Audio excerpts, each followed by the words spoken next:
Since 2010, heroin overdose deaths have increased more than 400%. Those are national figures, but after doing a little research, we found a spike in heroin-related deaths in our area.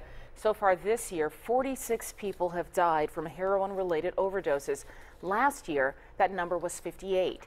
UAB and the U.S. District Attorney's Office are trying to fight the problem head-on. They held a forum to inform parents and students about heroin dangers earlier today. WIAT 42 News reporter Para Solomon has one family's heartbreaking story.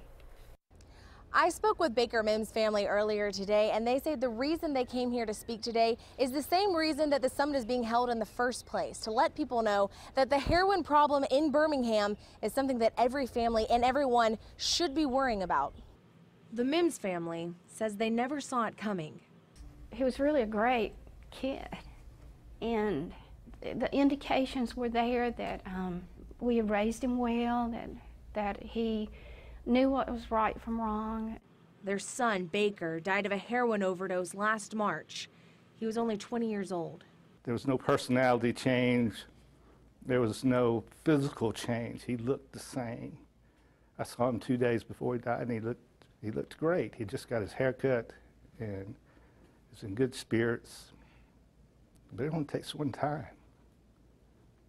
That's the message law enforcement leaders are trying to get across. It only takes one time, and it can happen to anybody. Here in Birmingham, the face of heroin users is changing. They're getting younger, and they're starting with prescription pills. Kids as young as 12 can begin to abuse prescription drugs because really there's no stigma to that. It's a pill. And we know from too many of these stories that pain medications like OxyContin become a path to heroin.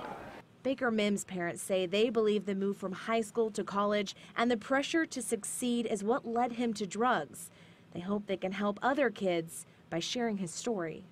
It was hard for him to figure out where he fit in. He wanted just to be a normal kid. He just couldn't figure out where he really fit in. So I think he ended up kind of self-medicating. I think they believe they can handle things, and I think they rationalize in their minds, I can do this, I'm not going to get addicted, I'm not going to go too far, and it only takes one time. Para Solomon, WIAT 42 News, coverage you can count on.